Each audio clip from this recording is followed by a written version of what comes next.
Hello friend, स्वागत है आपका मेरे यूट्यूब चैनल में। तो आज से पहले की क्लास में हम प्रकाश के परावर्तन के बारे में सब कुछ पढ़ चुके थे। प्रकाश के परावर्तन के बारे में सब कुछ देख चुके थे हम। आज हमारी जो क्लास है, आज की क्लास में हम पढ़ेंगे प्रकाश का अपवर्तन। तो चलिए वीडियो को बिना देर के शुरू करते हैं। तो सबसे पहले हम शुरुआत करते हैं प्रकाश के अपवर्तन से। ठीक है, हम समझते हैं कि प्रकाश का अपवर्तन होता क्या है। तो चलिए वीडियो को बिना देर के शुरू करते हैं। तो सबसे पहले यहाँ पर मैंने प्रकाश के अपवर्तन की परिभाषा लिखी है। प्रकाश के अपवर्तन की परिभाषा में क्या दिया गया है, यहाँ पर बोला गया है कि जब कोई प्रकाश की किरण एक माध्यम से दूसरे माध्यम में प्रवेश करती है, जब कोई प्रकाश की किरण एक माध्यम से दूसरे माध्यम में प्रवेश करती है तो वह अपने मार्ग से विचलित हो जाती है, अपने मार्ग से विचलित हो जाती है। अर्थात उसके कहने का मतलब क्या है, या तो वह अभिलंब की ओर झुक जाती है, ठीक, या फिर अभिलंब से दूर हट जाती है। ठीक है, इस घटना को ही क्या कहते हैं, प्रकाश का अपवर्तन कहते हैं। तो चलिए एक डायग्राम के माध्यम से इसको समझने का प्रयास करते हैं। जैसे कि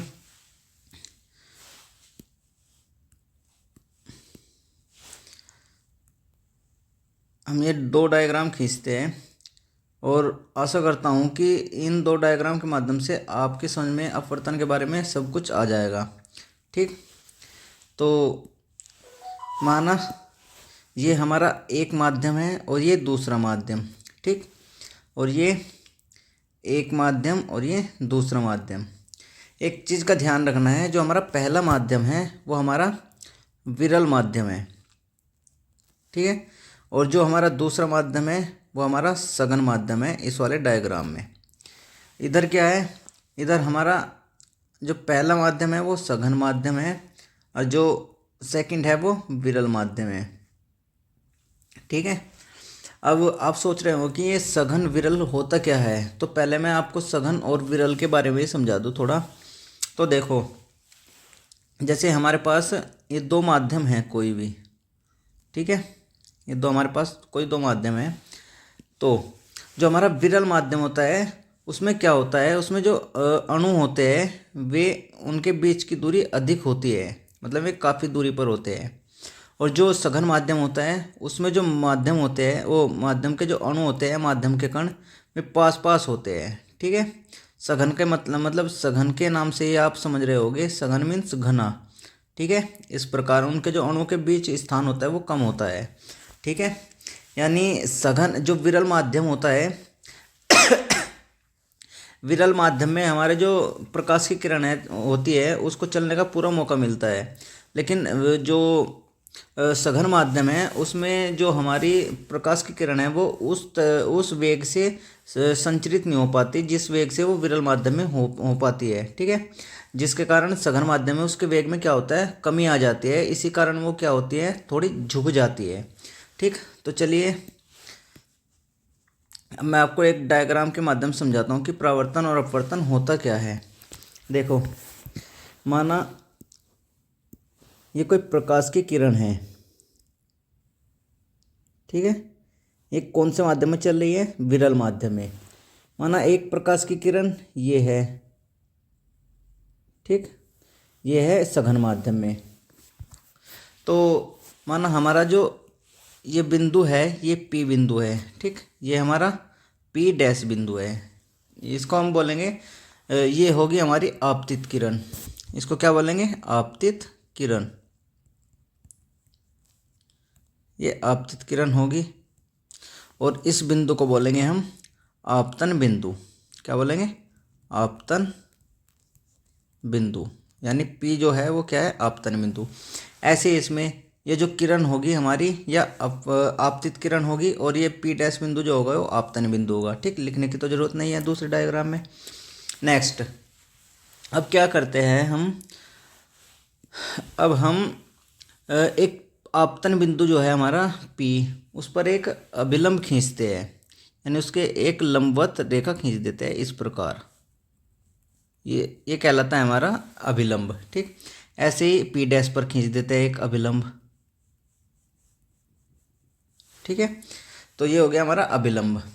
अब क्या होगा, अगर आप देख रहे होंगे तो जो ये हमारी आपतित किरण है, इसे जाना चाहिए था किस प्रकार, इसका मार्ग जो है वो इस प्रकार होना चाहिए था, सीधा बिल्कुल।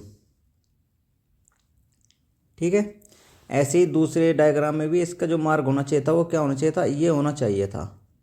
ठीक, लेकिन होता क्या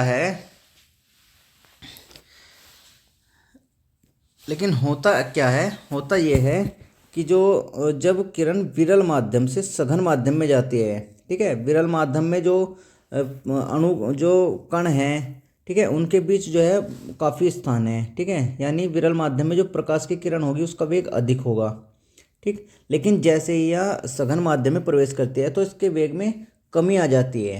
ठीक है, कमी आ जाती है, जिसके कारण जो प्रकाश की किरण है यानी आपतित किरण हमारी, वो अभिलंब की ओर झुक जाती है और इसका जो मार्ग है वो इस प्रकार हो जाता है, ये अभिलंब की ओर झुक जाती है। ठीक है, मतलब ये मार्ग ना होकर इसका मार्ग ये हो जाता है। ठीक, और ये कहलाती है हमारी अपवर्तित किरण। अपवर्तित किरण। ठीक, ये जो भी कुछ हो रहा है वो वेग में परिवर्तन के कारण ही हो रहा है। ठीक है, यह विलंब की ओर क्यों झुकती है, वेग में परिवर्तन के कारण। ठीक, ऐसे ही कोई प्रकाश की किरण जो है सघन माध्यम में चल रही है, सघन माध्यम में क्या होगा, उसकी स्पीड जो होगी वो बहुत कम होगी। ठीक, लेकिन जैसे ही सघन माध्यम से विरल माध्यम में प्रवेश करती है तो फिर क्या होगा, इसकी जो गति होगी वो बढ़ जाएगी। ठीक है, उसकी गति में परिवर्तन होगा यानी वृद्धि होगी। तो जब वृद्धि होती है तो ये प्रकाश की किरण क्या होगी, अब ये प्रकाश की किरण अभिलंब के पास न आकर अभिलंब से दूर हटती है। ठीक, अभिलंब से इस प्रकार दूर हटेगी। ठीक है, और ये कहलाएगी हमारी अपवर्तित किरण। उम्मीद करता हूँ ये चीज़ समझ में आई होगी। तो आप लिखेंगे कैसे, जब कोई प्रकाश की किरण विरल माध्यम से सघन माध्यम में चलती है तो अभिलंब की ओर झुक जाती है, तथा जब कोई प्रकाश की किरण सघन माध्यम से विरल माध्यम में चलती है तो वो अभिलंब होता है, अभिलंब से दूर हटती है। ठीक, इसी घटना को क्या कहते हैं, प्रकाश का अपवर्तन कहते हैं। ठीक, उम्मीद करता हूँ ये चीज़ समझ में आई होगी। अब हम नेक्स्ट देखते हैं। नेक्स्ट है हमारा, जैसे हमारे प्रवर्तन के नियम थे इसी प्रकार अपवर्तन के भी नियम हैं। ठीक, अपवर्तन के भी कितने नियम हैं, 2 नियम। तो चलिए अपवर्तन के नियम के बारे में पढ़ते हैं। अपवर्तन का पहला नियम क्या है, जो परावर्तन का सेकंड नियम था बिल्कुल सेम वही अपवर्तन का फर्स्ट नियम है। क्या है कि आपतित किरण, ठीक, जैसे मैंने आपको बताया था ये है हमारी आपतित किरण, ये वाली, ये क्या है, आपतित किरण। ठीक, ये है हमारी आपतित किरण। और अपवर्तित किरण, अपवर्तित किरण ये रही अपवर्तित किरण। इसमें से आपतित किरण, अपवर्तित किरण और आपतन बिंदु पर अभिलंब तीनों एक ही तल में होते हैं, बिल्कुल सेम। जो परावर्तन का सेकंड नियम था वही हमारा फर्स्ट नियम होता है, किसका, अपवर्तन का। ठीक, उम्मीद करता हूँ ये चीज़ समझ में आई होगी। और नेक्स्ट जो इसका नियम है वो नियम क्या दिया गया है, इसमें दिया गया है कि आपतन कोण की ज्या, याद रखना ज्या हम बोलते हैं, ज्या, अरे एक मिनट, जो ये ज्या होती है, ज्या का मीन्स होता है, ज्या बोलते हैं हम साइन को, ये याद रखना। ठीक है, इधर भी ज्या का है साइन को ज्या बोलते हैं। ठीक, याद रखना। ये दो एक चीज़ मैं लिख देता हूँ कि जो साइन होता है उसको बोलते हैं ज्या, और जो कोस होता है उसको बोलते हैं कोज्या। ठीक है, ये 2 चीज़ें याद रखना। ठीक, तो साइन को बोलेंगे हम ज्या। अब इसमें क्या दिया गया है, आपतन कोण की ज्या, आपतन कोण की ज्या क्या होगी हमारी, साइन आई। ठीक, आपतन कोण क्या होता है हमारा, आई। एक मिनट मैं इसको थोड़ा इस साइड में ले लेता हूँ। देखो, आपतन कोण की ज्या, आपतन कोण क्या होता है, आई, यानी साइन आई, ये हो जाएगी आपतन कोण की ज्या। और दिया गया है अपवर्तन कोण की ज्या, अपवर्तन कोण क्या होता है हमारा, आर। ठीक, यानी ये हो जाएगा साइन आर का अनुपात, यानी ये हो जाएगा ये साइन आर। ठीक है, अब आपतन कोण की ज्या और जी अपवर्तन कोण की ज्या का अनुपात क्या होगा, साइन आई बटे साइन आर। ठीक, इसमें दिया गया है निश्चित होता है, निश्चित का मतलब नियत होता है, कोई कांस्टेंट होता है, ठीक है, नियत होता है, ठीक, ये चीज़ दी गई है इसमें। अब क्या करते हैं, इसको हम n मान लेते हैं, जो नियत होता है कांस्टेंट कुछ भी मान लेते हैं उसको क्या मानते हैं, n। इसको हम बोलेंगे क्या कि साइन आई अपॉन साइन आर ये बराबर होगा n, ठीक। और n को ही हम बोलते हैं क्या, अपवर्तनांक। ये चीज़ याद रखना, इसको क्या बोलते हैं, अपवर्तनांक, ठीक। और एक डायग्राम के माध्यम से इसको भी समझने का प्रयास करते हैं। देखो जैसे ये हमारा डायग्राम है, अभी मैंने बताया था कि ये हमारी आपतित किरण है, ठीक। ये हमारा, एक मिनट में थोड़ा इसको थोड़ा स्पेस कर लेता हूँ उसमें। ये पूरा का पूरा यहाँ से हटाकर हम इस साइड ले आते हैं, ठीक, ठीक है। नाउ अब देखो, ये हमारा मैंने बताया था क्या कि हमारी कोई प्रकाश की जो है ये किरण होगी आपतित किरण, ठीक। ये हमारा इस पर खींच देंगे एक अभिलंब आपतन बिंदु पर,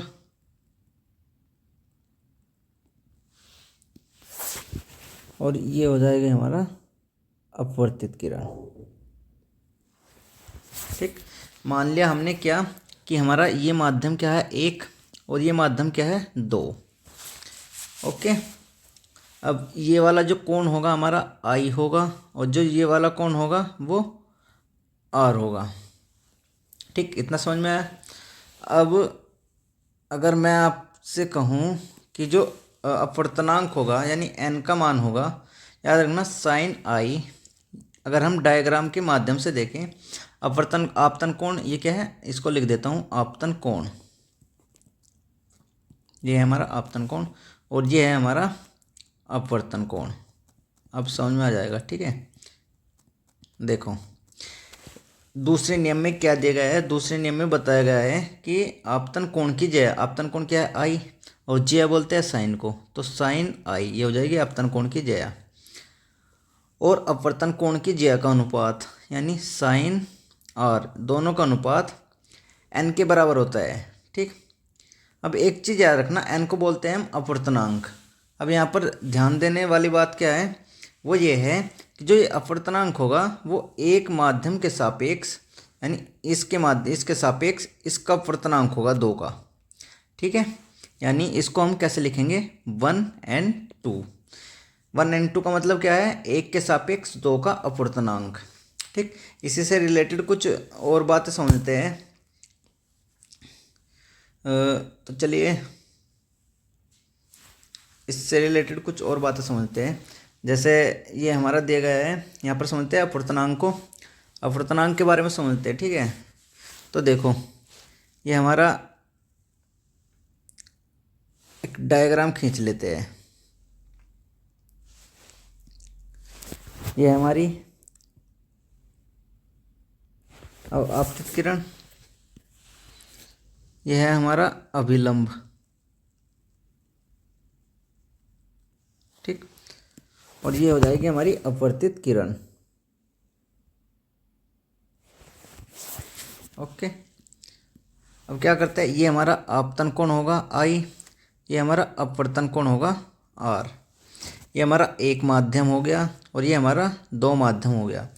अगर मैं बात करूँ इसके अपवर्तनांक की, ठीक है, एक माध्यम के सापेक्ष यानी 1n2, इसका मतलब होगा एक माध्यम के सापेक्ष दूसरे माध्यम का अपवर्तनांक बराबर क्या होगा हमारे पास, साइन आई अपॉन साइन आर। बस इतना देखना है, ये आ जाएगा हमारे पास फॉर्मूला अपवर्तनांक निकालने का। अब अगर मैं एक एग्जाम्पल लूँ, क्या, अगर मैं एक एग्जाम्पल लूँ और वह एग्जाम्पल क्या हो कि माना जो आई बराबर है ये वाला कोण जो है वो 60 डिग्री दिया गया है। ओके, जो ये आर है यानी ये वाला कोण, ये 30 डिग्री दिया गया है। तो हमें इसके सापेक्ष दूसरे का अपवर्तनांक ज्ञात करना है। तो कैसे करेंगे, देखो ये वाला फॉर्मूला लगाएंगे। कौन सा, ये वाला। कैसे लगाएंगे, देखो आई बराबर कितना दिया गया है 60, आर बराबर कितना दिया गया है 30 डिग्री। हमें ज्ञात करना है 1 और 2। ओके ठीक है, तो कैसे करेंगे, फॉर्मूले में मान रख देंगे। यानी 1 और 2 बराबर क्या होता है हमारा साइन आई। साइन आई क्या है साइन 60 बटे sine r. Sine r, r क्या है हमारा 30 डिग्री। ओके, अब 1 और 2 बराबर आ जाएगा कितना, बताओ। साइन 60 का मान कितना होता है √3/2 और साइन 30 का मान कितना होता है 1/2। तो इस 2 से 2 कट जाएगा, यानी कितना आ जाएगा √3। यानी 1 और 2 का मान कितना आ जाएगा √3। अब ठीक है, ये हमारा आंसर होगा। अब नेक्स्ट एक अलग चीज़ समझते हैं। वो क्या है, वो ये है कि एक नोट करके लिखते हैं।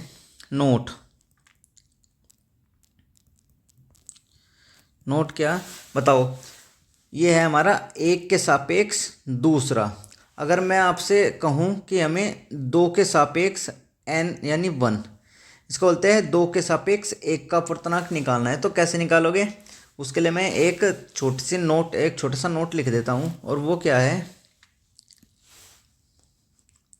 वो ये है कि दूसरे के सापेक्ष पहले का अपवर्तनांक जो होता है बराबर होता है किसके 1/1 और 2, मतलब पहले के सापेक्ष दूसरे का अपवर्तनांक। ठीक, अब बताओ, ये हमारा एक छोटा सा नोट हो गया। अब हमारा, अगर आप यहाँ पर देख रहे हो इस वाले डायग्राम में, सॉरी आंसर में, यहाँ पर हमारा आया 1 और 2 बराबर √3। ठीक है, अब अगर हम कहें, ये तो है हमारा एक के सापेक्ष दूसरे का अपवर्तनांक। अगर हम यहाँ पर ये बात कहे कि दूसरे के सापेक्ष पहले का अपवर्तनांक निकालना, मतलब दूसरे के सापेक्ष पहले का अपवर्तनांक। ठीक है, 1 और 2 दिया गया है, ये 2n1 निकालना है। तो हम क्या करेंगे 1 ये कर देंगे 1 और 2, यानी 1/1 और 2 का मान कितना है √3। यानी हमारा जो दूसरे के सापेक्ष पहले का अपवर्तनांक क्या आया 1/√3। उम्मीद करता हूँ ये चीज़ समझ में आई होगी। ठीक है, तो चलिए नेक्स्ट आगे देखते हैं। अपवर्तनांक वाली बात समझ में आई सभी। तो अब नेक्स्ट देखते हैं। ठीक है, यहाँ पर दिया गया है। अब हम समझते हैं अपवर्तनांक तथा प्रकाश की चाल में संबंध। ये वाली चीज़ समझ में आई, सभी की समझ में आई होगी। ठीक है, इतना कोई इसमें कोई और समझाने वाली बात नहीं है, बस इतना ध्यान रखना है। एक तो ये ध्यान रखना है, ये इम्पोर्टेंट है, और एक ये फॉर्मूला ध्यान रखना है। ठीक है, ये भी इम्पोर्टेंट है। नेक्स्ट, अब देखते हैं हम अपवर्तनांक तथा प्रकाश की चाल में संबंध। तो जैसा कि मैंने यहाँ पर दिया है कि एक माध्यम के सापेक्ष, ठीक है, दूसरे माध्यम का अपवर्तनांक, इसको हम कैसे लिखेंगे। अगर लिखना हो तो इसको हम लिखेंगे एक माध्यम के सापेक्ष, जिसके सापेक्ष बोला जाएगा उसको पहले लिखेंगे, और दूसरे का अपवर्तनांक, जिसका अपवर्तनांक बोला जाएगा उसको बाद में लिखेंगे। यानी इसका मतलब होगा 1 और 2 का पहले के सापेक्ष दूसरे का अपवर्तनांक। ठीक, फिर क्या दिया गया है, एक माध्यम के सापेक्ष दूसरे माध्यम का अपवर्तनांक, यानी 1 और 2 पहले माध्यम में प्रकाश की चाल। मान लिया पहले माध्यम में प्रकाश की चाल कितनी है, माना पहले माध्यम में प्रकाश की चाल कितनी है v1। यहाँ पर लिख लेंगे पहले माध्यम में प्रकाश की चाल कितनी है v1। ठीक, और दूसरे माध्यम में प्रकाश की चाल ये मान लिया हमने v2 के अनुपात के बराबर होती है। यानी वो कहना क्या चाह रहा है, वो कहना चाह रहा है कि यानी 1 और 2 का मतलब क्या होगा, एक के सापेक्ष दूसरे का अपवर्तनांक बराबर होता है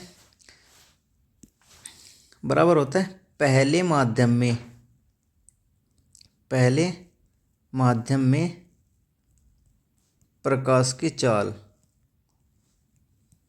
पहले माध्यम में प्रकाश की चाल बटे, बटे का मतलब होता है अनुपात, रेशियो, ठीक है, उसे बटे से ही डिनोट करते हैं, ठीक है, ये याद रखना। पहले माध्यम में प्रकाश की चाल बटे दूसरे माध्यम में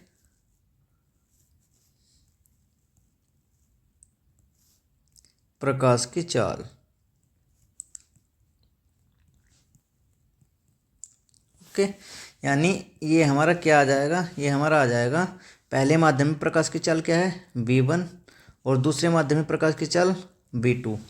यानी अगर हम देखें तो पहले माध्यम के सापेक्ष दूसरे का अपवर्तनांक, ठीक, बराबर होगा किसके, पहले माध्यम में प्रकाश की चाल और जी दूसरे माध्यम में प्रकाश की चाल के अनुपात के। बस यही बात कही गई है, ठीक है, ये संबंध होता है। नेक्स्ट हम देखते हैं, इसी प्रकार नेक्स्ट लाइन में क्या बोला गया है, इसी प्रकार दूसरे माध्यम के सापेक्ष, अब बोल दिया उल्टा, ठीक है, ये याद रखना है, अब बोला है उल्टा, उल्टा क्या बोला है, दूसरे माध्यम के सापेक्ष, यानी जिसके सापेक्ष बोला जाए उसको पहले लिखते हैं 2, ठीक है। फिर दूसरा बोला गया है दूसरे माध्यम के सापेक्ष पहले माध्यम का अपवर्तनांक, ठीक है, जिसका अपवर्तनांक बोला जाए उसको बाद में लिखते हैं, यानी 2n1। इसका मतलब क्या है, दूसरे माध्यम के सापेक्ष पहले का अपवर्तनांक, ठीक, इतना समझ में आया होगा। नेक्स्ट बराबर क्या दिया गया है, यहाँ पर दिया गया है अपवर्तनांक दूसरे माध्यम में प्रकाश की चाल, वो मान लिया हमने कितनी है v2, ये क्या है v2, ठीक, पहले माध्यम में प्रकाश की चाल तथा पहले माध्यम में प्रकाश की चाल, और ये कितनी होती है, ये होती है v1, पहले माध्यम में v1 और दूसरे में v2, इनके अनुपात के बराबर होगा, यानी उसका भी उल्टा हो जाएगा, ठीक है। ये क्या हो जाएगा, ये हो जाएगा दूसरे माध्यम में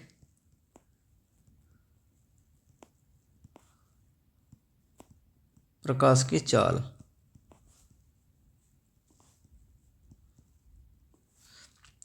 और बटे पहले माध्यम में प्रकाश की चाल।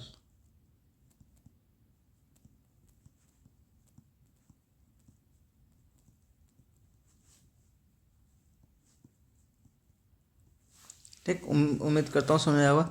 बताओ दूसरे माध्यम में प्रकाश की चाल क्या है v2, पहले माध्यम में क्या है v1, यानी हमारा जो इक्वेशन एक तरीके से निकल के आया वो क्या आया, वो ये कि दूसरे माध्यम के सापेक्ष पहले का अपवर्तनांक, ठीक, बराबर होता है दूसरे माध्यम में प्रकाश की चाल और पहले माध्यम में प्रकाश की चाल के अनुपात के, ठीक है। एक इक्वेशन हमारी ये आ गई, ये दोनों इक्वेशन जो आई हमारी ये वाली और ये वाली, ये दोनों याद रखनी है, ठीक है।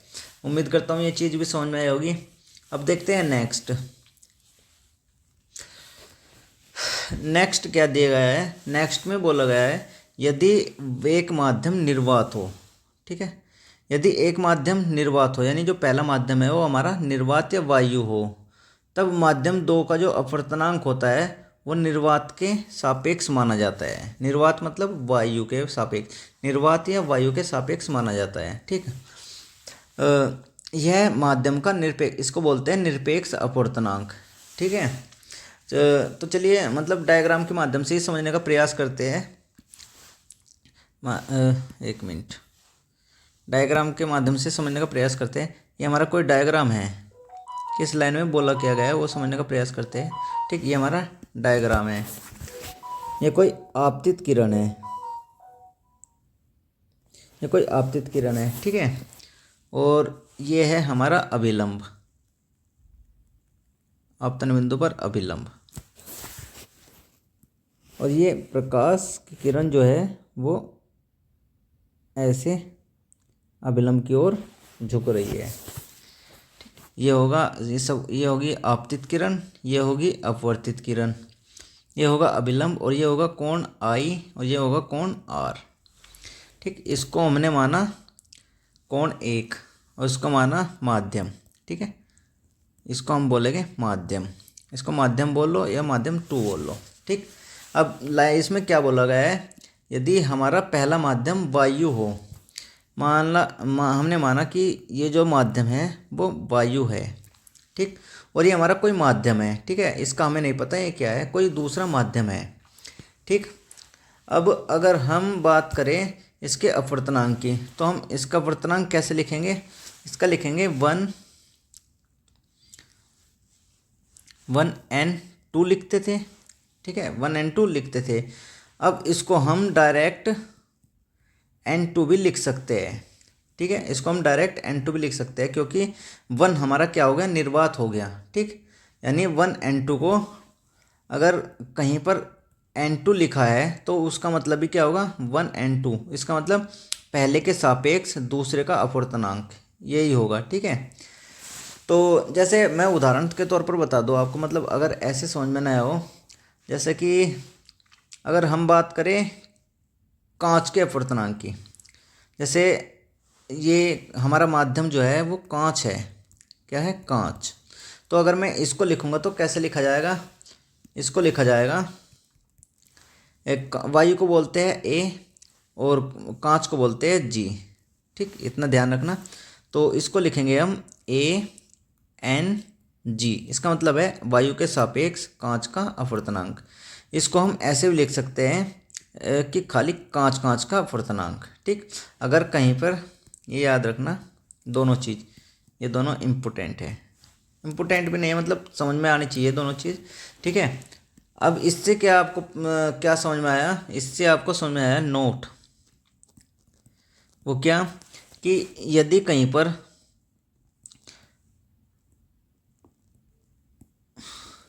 यदि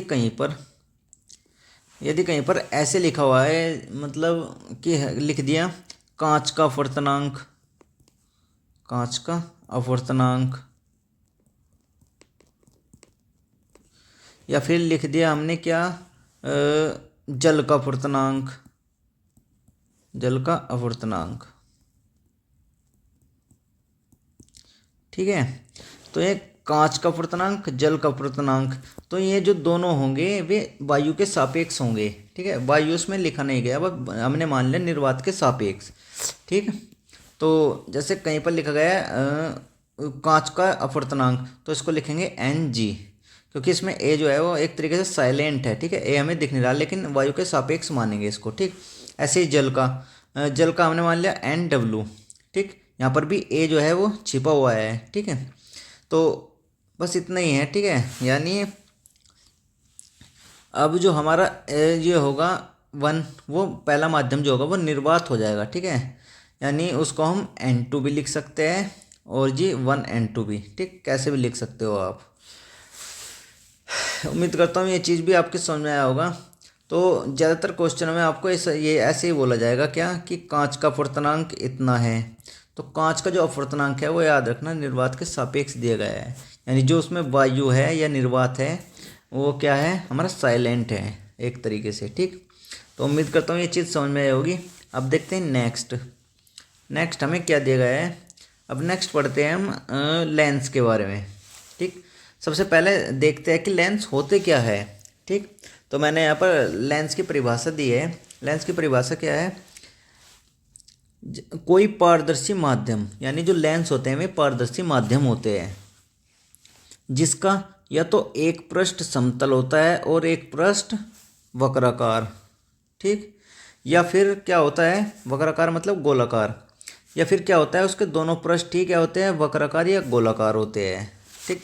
मतलब समझने का प्रयास करते हैं। जैसे एक हमारा लेंस है, ये,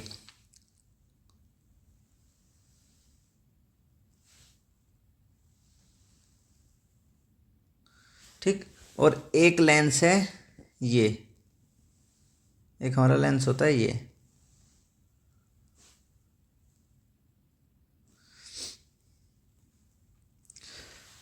अब अगर आप इसको देखोगे तो इसके जो दोनों पृष्ठ है वे दोनों पृष्ठ कैसे है, गोलाकार है, ठीक है, ये वाला पृष्ठ भी गोलाकार है और ये वाला पृष्ठ भी गोलाकार है।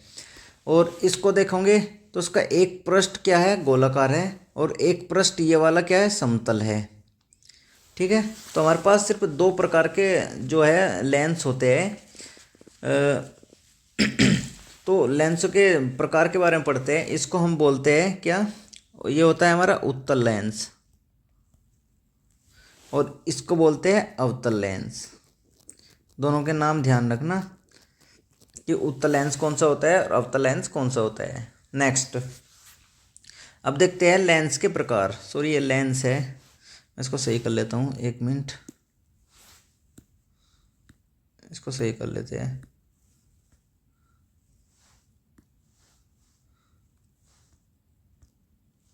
ये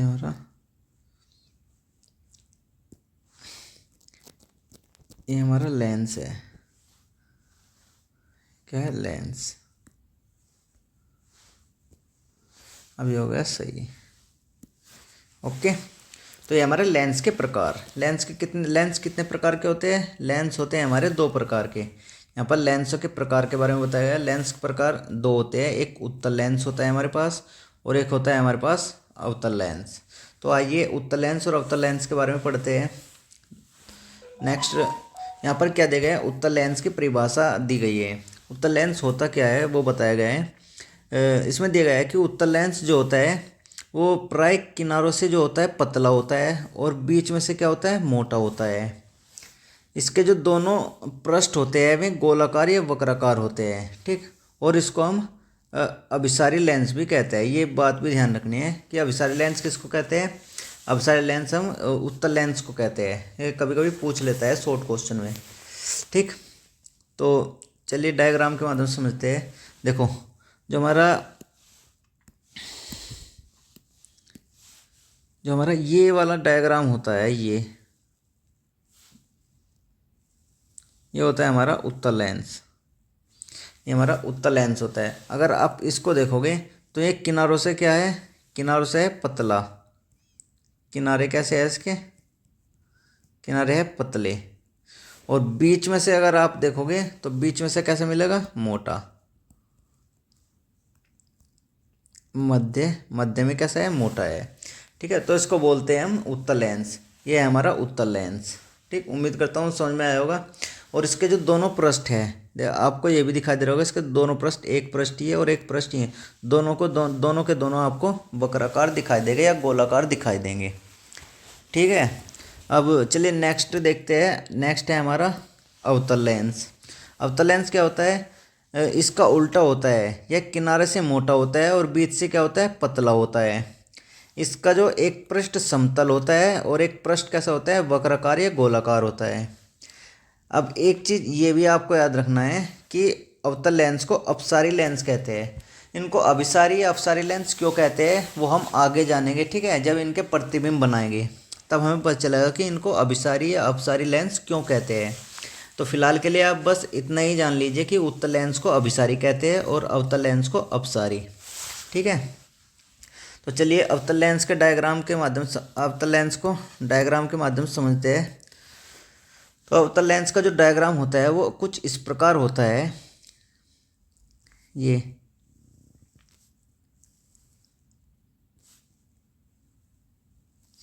इसका जो एक पृष्ठ होता है, एक पृष्ठ इसका ये वाला, ये होता है समतल पृष्ठ।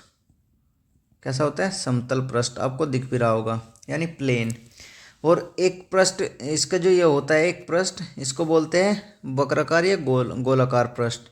इसको बोलेंगे वक्राकार या वक्राकार पृष्ठ ही बोल दो इसको, या गोलाकार पृष्ठ, ठीक है। और एक चीज़ और दिखाई दे रही होगी, आप अगर इसको गौर से देखोगे तो ये किनारों से क्या है? किनारों से इसकी जो मोटाई है वो अधिक है, और बीच में इसकी मोटाई क्या है? कम है। किनारों से कैसा है? मोटा है। और चलो मैं लिख देता हूँ, किनारे से क्या है? मोटा। मध्य में क्या है? पतला, ठीक। और तीसरी एक ये पॉइंट याद रखना है कि इसको अपसारी लेंस कहते हैं। अवतल लेंस को क्या कहते हैं? अपसारी लेंस। क्यों कहते हैं? इसका जवाब जब हम प्रतिबिंब बनाएंगे लेंस के द्वारा तब मिल जाएगा, ठीक है। तो चलिए नेक्स्ट देखते हैं कि नेक्स्ट इसके आगे क्या है। अब देखते हैं हम लेंस से संबंधित कुछ शब्दावली, ठीक। एक एक शब्दावली को मैं समझाते हुए चलता हूँ। देखो, पहले हमें दिया गया है वक्रता केंद्र की। वक्रता केंद्र क्या होता है? इसमें दिया गया है अगर आप परिभाषा पहले परिभाषा पढ़ोगे तो आपके समझ में नहीं आएगा। मैं आपको समझा देता हूँ पहले, ठीक है। फिर आपकी जो फिर परिभाषा पढ़ेंगे ना, फिर आपके समझ में आएगा बिल्कुल साफ। देखो, एक मिनट। अगर मैं बात करूँ उत्तल लेंस की, तो हमारा उत्तल लेंस कैसा होता है? उत्तल लेंस होता है कुछ इस प्रकार। अगर मैं बात करूँ अवतल लेंस की, तो अवतल लेंस होता है हमारा इस प्रकार।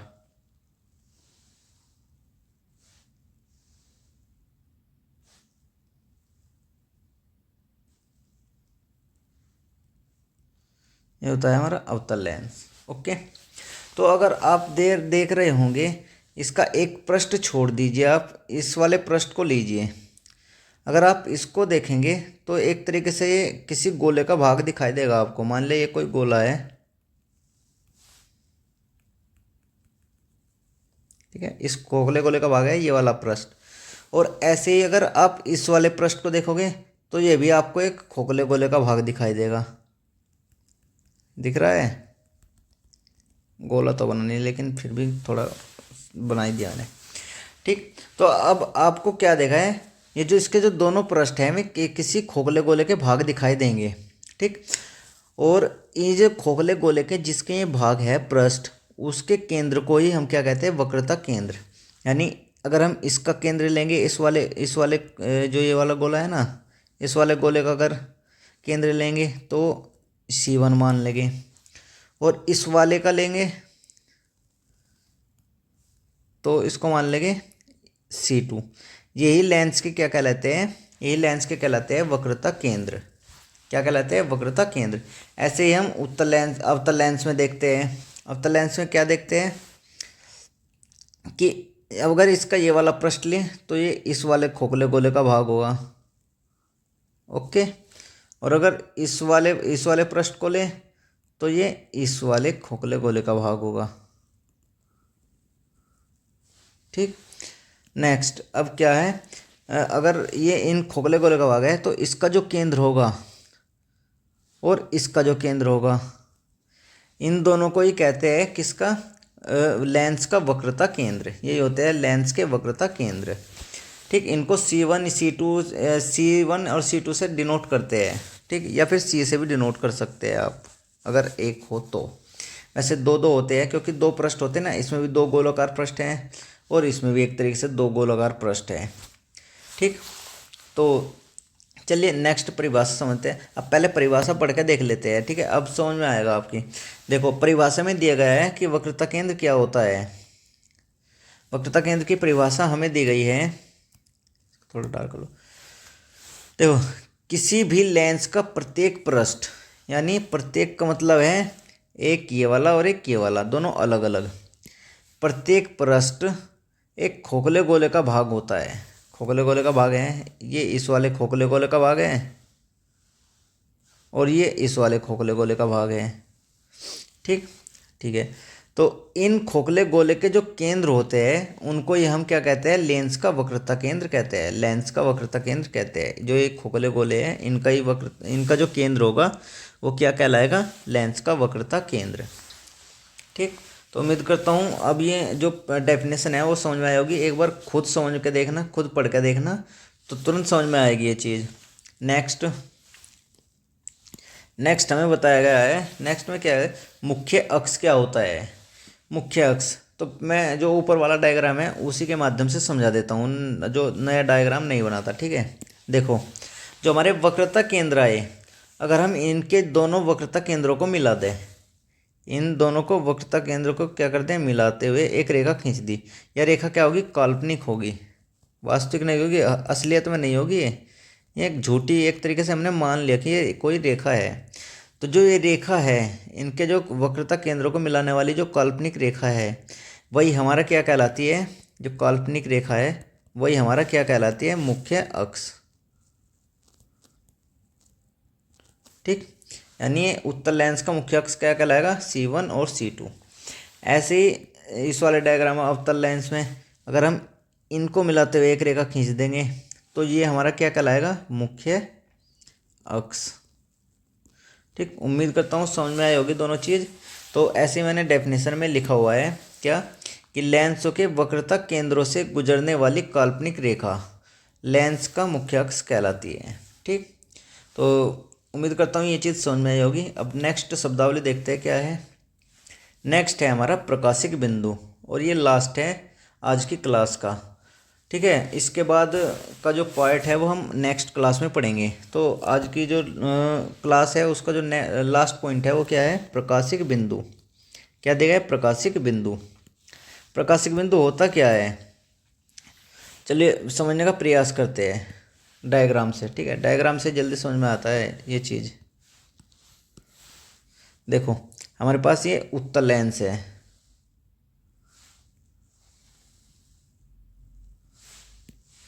और ये अवतल लेंस है।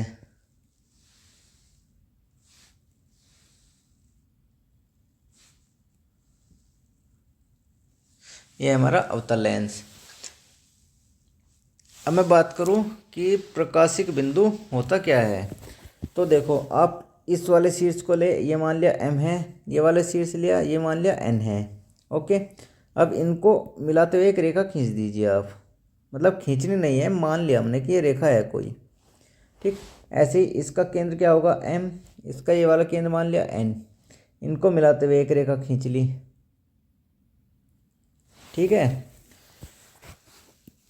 अब आपको याद रखना है, अब इस लेंस का जो केंद्र बिंदु होगा इसको बोलेंगे लेंस का केंद्र बिंदु। ये मान लिया O, इसे O से डिनोट करते हैं, ये भी चीज़ याद रखना। ठीक, जो ये O होगा बिंदु, लेंस का केंद्र बिंदु, इसको ही बोलेंगे हम क्या, प्रकाशिक बिंदु, लेंस का प्रकाशिक बिंदु। एक चीज़ और याद रखना, अगर कोई भी प्रकाशिक किरण इस प्रकाशिक केंद्र से होकर गुजरती है तो वह अपने मार्ग से बिना विचलित हुए उसी मार्ग से वापस लौट जाती है। ये चीज़ याद रखना है। ठीक है, ये मतलब जो अपवर्तन के जब प्रतिबिंब बनाएंगे हम लेंसों में, लेंसों द्वारा प्रतिबिंब का बनना जब पढ़ेंगे तो उसमें भी पता चलेगा कि जब कोई प्रकाशिक किरण प्रकाशिक बिंदु से गुजरती है तो वह बिना विचलित हुए अपने मार्ग से उसी मार्ग से वापस लौट जाती है। अब बताओ इसका जो केंद्र बिंदु होगा O, ये क्या कहलाएगा, प्रकाशिक बिंदु।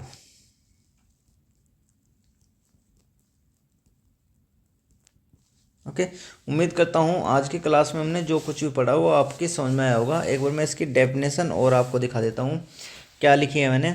इसमें दिया है किसी लेंस का केंद्र बिंदु लेंस का प्रकाशिक केंद्र कहलाता है, इसको O से डिनोट किया जाता है।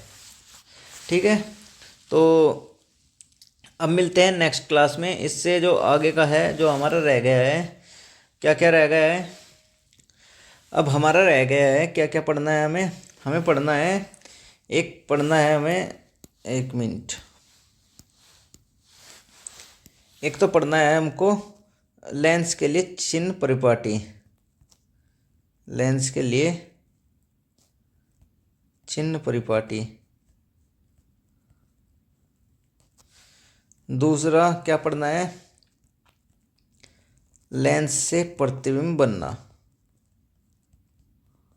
लेंसों के द्वारा प्रतिबिंब बनना, ये रह गया है।